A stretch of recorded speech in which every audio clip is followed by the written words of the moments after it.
भक्त जनों, आइए पहले हम सुनते हैं बुध प्रदोष की नियम। जो व्रत करना हो उस बार को पड़ने वाली त्रयोदशी का चयन करें और उसी बार के अनुसार कथा पढ़े। प्रदोष अथवा त्रयोदशी का व्रत मनुष्य को संतोष और सुखी बनाता है। इस व्रत से संपूर्ण पापों का नाश होता है। इस व्रत के प्रभाव से विधवा स्त्री अधर्म से दूर रहती है और विवाहित स्त्रियों का सुहाग अटल रहता है। वर के अनुसार जो व्रत किया जाए तद अनुसार ही उसका फल प्राप्ति होता है। सूत जी के कथन अनुसार त्रयोदशी का व्रत करने वाले को 100 गाय दान करने का फल प्राप्ति होता है। विधि विधान से इस व्रत को करने पर सभी कष्ट दूर होते हैं और इच्छित वस्तु की प्राप्ति होती है। श्रद्धालुओं को 11 त्रयोदशी अथवा बरस भर की 26 एकादशी के व्रत करने के उपरांत उद्यापन करना चाहिए। प्रदोष व्रत विधि ब्रह्म मुहूर्त में उठकर नृत्य कर्मों से निवृत्त हो भगवान शंकर का स्मरण करे, निराहार रहे, संध्या काल सूर्यास्त से 1 घंटा पूर्व स्नादि कर्मों से निवृत्त हो, स्वस्थ वस्तु धारण करे, पूजन स्थल को स्वच्छ जल और गाय के गोबर से लीप कर मंडप को भली भांति सजा कर 5 रंगों को मिलाकर पद्म पुष्प की आकृति बनाकर कुशा के आसन पर उत्तर पूर्व दिशा की ओर मुख करके बैठे और शंकर भगवान का पूजन करे। ओम नमः शिवाय इस 5 अक्षर मंत्र का जप करते हुए जल चढ़ाए और ऋतु फल अर्पित करे। जल चढ़ाते समय इस बात का विशेष ध्यान रखे कि जल धारा टूटे नहीं। इसी प्रकार मंत्र का जप लयबद्ध हो। जल चढ़ाते समय यदि आंखें खुली हुई है तो दृष्टि जल धारा पर टिकी हो और यदि भाव में आंखें बूंद गई हो तो ध्यान जप के शब्दों अर्थ के साथ चल रहा हो। यदि मंत्र के उच्चारण में गूंज पैदा कर सके अर्थात मंत्र आदि 8 कंठ और नाभि प्रदेश से समन्वित रूप से उठे तो यह और प्रभावी होगा। श्री कृष्ण राधे राधे। भक्त जनों, आज आप सुनेंगे सोम प्रदोष व्रत कथा। एक ग्राम में एक दीनहीन ब्राह्मण रहता था। उसकी धर्मनिष्ठा पत्नी प्रदोष व्रत करती थी। उनके एक पुत्र था। एक बार वो पुत्र गंगा स्नान को गया। दुर्भाग्यवश मार्ग में उसे चोर ने घेर लिया और डरवा कर उससे पूछने लगा कि उसके पिता का गुप्त धन कहाँ रखा है। बालक ने दीनतापूर्वक बताया कि वो अत्यंत निर्धन है और दुखी है। उनके पास गुप्त धन कहाँ से आया। चोर ने उसकी हालत पर तरस खाकर उसे छोड़ दिया। बालक ने अपनी राह चल दिया। चलते चलते वो थक कर चूर हो गया और बरगद के एक वृक्ष के नीचे वो सो गया। तभी उस नगर के सिपाही चोर को खोजते हुए उसी ओर आ निकले। उन्होंने ब्राह्मण बालक को चोर समझकर बंदी बना लिया और राजा के सामने उपस्थित किया। राजा ने उसकी बात सुने बगैर उसे कारावास में डाल दिया। उधर बालक की माता प्रदोष व्रत कर रही थी। उसी रात्रि राजा को सपना आया कि वो बालक निर्दोष है, यदि उसे नहीं छोड़ा गया तो तुम्हारा राज्य और वैभव नष्ट हो जाएगा। सुबह जागते ही राजा ने बालक को बुलवाया। बालक ने राजा को सच्चाई बताई। राजा ने उसके माता पिता को दरबार में बुलवाया। उन्हें भयभीत देखकर राजा ने मुस्कुराते हुए कहा, तुम्हारा बालक निर्दोष है और निडर है। तुम्हारी दरिद्रता के कारण हम तुम्हें 5 गांव दान में देते हैं। इस तरह ब्राह्मण आनंद से रहने लगा। शिव जी की दया से उसकी दरिद्रता दूर हो गई। कथा सुनने के बाद सनकादि ऋषि बोले, हे दयालु कृपाए, अब आप सोम त्रयोदशी प्रदोष व्रत के बारे में बताइए। सूत जी बताने लगे, सोम त्रयोदशी प्रदोष व्रत से शिव पार्वती प्रसन्न होते हैं। व्रती के समस्त मनोरथ पूर्ण होते हैं। भोलेनाथ की जय हो, भोलेनाथ की जय हो, माता पार्वती की जय हो, माता पार्वती की जय हो। एक साहूकार था जो भगवान शिव का अनाय भक्त था।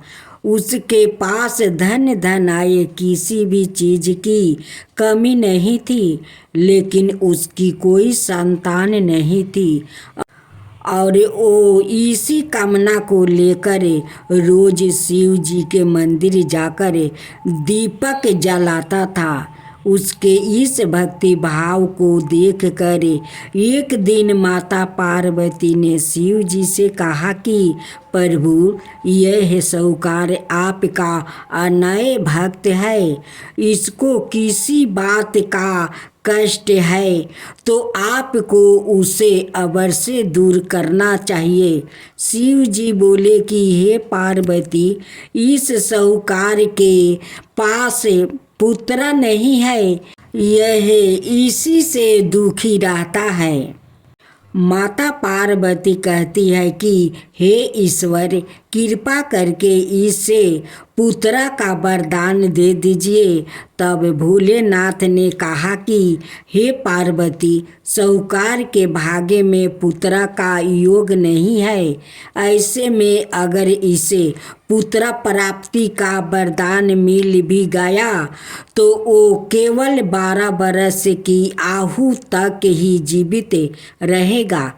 यह सुनने के बाद भी माता पार्वती ने कहा कि हे प्रभु, आपको इस साहूकार को पुत्र का वरदान देना ही होगा। अनाथ भक्त क्यों आपकी सेवा पूजा करेंगे। माता के बार बार कहने से भोलेनाथ ने साहूकार को पुत्र का वरदान दे दिया, लेकिन यह भी कहा कि वो केवल 12 बरस तक ही जीवित रहेगा। साहूकार यह सारी बातें सुन रहा था, इसलिए उसे ना तो खुशी हुई और ना ही दुख। वो पहले की तरह भोलेनाथ की पूजा अर्चना करता रहा। उधर सेठानी गर्भवती हुई और 9 महीने के बाद एक सुंदर सा बालक की प्राप्ति हुई। परिवार में खूब उत्साह मनाया गया, लेकिन साहूकार पहले ही की तरह रहा और उसने लड़का की 12 बरस की आयु का जिक्र किसी से भी नहीं किया। जब बालक 11 बरस की आयु हो गई तो एक दिन साहूकार की सेठानी ने बालक के विवाह के लिए कहा। तो साहूकार ने कहा कि वो अभी बालक को पढ़ने के लिए काशी जी भेजेंगे। इसके बाद उसने बालक के मामा जी को बुलाया और कहा कि इसे काशी पढ़ने के लिए ले जाओ और रास्ते में जिस भी स्थान पर रुकना वहाँ यज्ञ करते और ब्राह्मणों को भोजन कराते हुए आगे बढ़ना। उन्होंने भी इसी तरह करते हुए जा रहे थे कि रास्ते में एक राजकुमारी का विवाह था। जिससे उसका विवाह होने वाला था वो एक आँख से काना था। तो उसके पिता ने जब अति सुंदर साहूकार के बेटे को देखा तो उनके मन में आया कि क्यों ना इसे ही घोड़ी पर बैठाकर शादी के सारे कार्य संपन्न करवा लिया जाए। तो उन्होंने मामा से बात की और कहा कि इसके बदले में वो अथाह धन देंगे। तो वो भी राजी हो गया। इसके बाद साहूकार का बेटा विवाह की वेदी पर बैठा और जब विवाह कार्य संपन्न हो गया तो जाने से पहले उसने राजकुमारी की चदरी के पल्लू पर लिखा कि तेरा विवाह तो मेरे साथ हुआ, लेकिन जिस राजकुमार के साथ भेजेंगे वो तो एक आँख का काना है। इसके बाद वो अपने मामा के साथ काशी के लिए चल गया। उधर जब राजकुमारी ने अपनी चुनरी पर यह लिखा हुआ पाया तो उसने राजकुमार के साथ जाने से मना कर दिया। तो राजा ने भी अपनी पुत्री को बारात के साथ विदा नहीं किया। बारात वापस लौट गई। उधर मामा और भांजे काशी पहुंच गए थे। एक दिन जब मामा ने जग रचा रखा था और भांजा बहुत देर तक बाहर नहीं आए तो मामा ने अंदर जाकर देखा तो भांजे का प्राण निकल चुके थे। वो बहुत परेशान हुए, लेकिन सोचा कि अभी रोना पीटना मचाया तो ब्राह्मण चल जाएंगे और यज्ञ का कार्य अधूरा रह जाएगा। जब यज्ञ संपन्न हुआ तो मामा ने रोना पीटना शुरू किया। उसी समय शिव पार्वती उधर से जा रहे थे तो माता पार्वती ने शिव जी से पूछा, हे प्रभु, ये कौन रो रहा है? तभी उन्हें पता चलता है कि यह तो भोलेनाथ के आशीर्वाद से जन्म हुआ साहूकार का पुत्र है। तब माता पार्वती कहती है कि हे स्वामी, इसे जीवित कर दीजिए। अनाथ रोते रोते इसके माता पिता के प्राण निकल जाएंगे। तब भोलेनाथ ने कहा कि हे पार्वती, इसकी आहु इतना ही थी सो वो भोग चुका है। लेकिन माँ के बार बार आग्रह करने पर भोलेनाथ ने जीवित कर दिया। लड़का ओम नमः शिवाय करते हुए उठा और मामा भांजे दोनों के ईश्वर को धन्यवाद दिया और अपनी नगरी की ओर लौटा। रास्ते में वही नगर पारा और राजकुमारी ने उन्हें पहचान लिया। तब राजा ने राजकुमारी को साहूकार के बेटे के साथ बहुत सारे धन धनाए के साथ विदा किया। उधर साहूकार और उसकी पत्नी छत पर बैठे थे। उन्होंने यह प्रण कर रखा था कि यदि उनका पुत्र सकुशल ना लौटा तो वो छत से कूद कर अपना प्राण त्याग देंगे। तभी लड़के के मामा ने आकर साहूकार के बेटे और बहू के आने का समाचार सुनाया लेकिन वो नहीं माने तो मामा ने शपथ पूर्वक कहा। तब तो दोनों को विश्वास हो गया और दोनों ने अपने बेटे बहू का स्वागत किया। उसी रात साहूकार को सपने में शिव जी ने दर्शन दिया और कहा कि तुम्हारे पूजन से मैं प्रसन्न हुआ। इसी प्रकार जो भी व्याकृत इस गाथा को पढ़ेगा या सुनेगा उसके समस्त दुखों दूर हो जाएगा और मन बचित सभी कामनाओं की पूर्ति होगी। जय शिवा ओमकारा प्रभु हरे शिवा ओमकारा ब्रह्मा विष्णु सदा शिव अर्धंगिनी धारा। ओम जय शिवा ओमकारा एकानन चतुरानन पंचानन राजे शिव पंचानन राजे हंसासन गरुड़ासन विषवाहन साजे।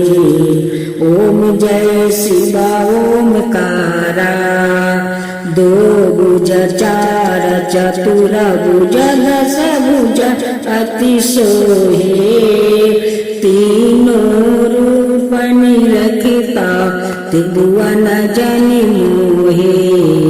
ओम जय शिवा ओमकारा अक्षर माला बने माला मंदी माला तारी चंदन मृग मद सोहे बोले सुभिकारी। ओम जय शिवा ओमकारा श्वेतांबर पीतांबर गंबर अंगे सनकादिक बरे मादिकी भूतादिकी संगे। ओम जय शिवा ओमकारा करके मध्यम कमंडल चक्र त्रिशूल धरता जग करता जग भरता जग पालन करता।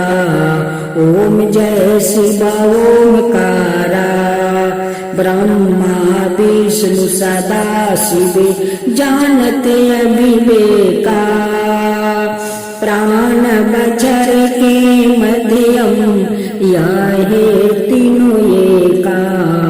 ओम जय शिवा ओमकारा तिरगुण शिव जी के आरती जो कोई नर गावे शिवा जो कोई नर गावे। कहत शिवानंद स्वामी मन भजत शिवानंद स्वामी मन वांछित फल पावे। ओम जय शिवा ओमकारा जय शिवा ओमकारा।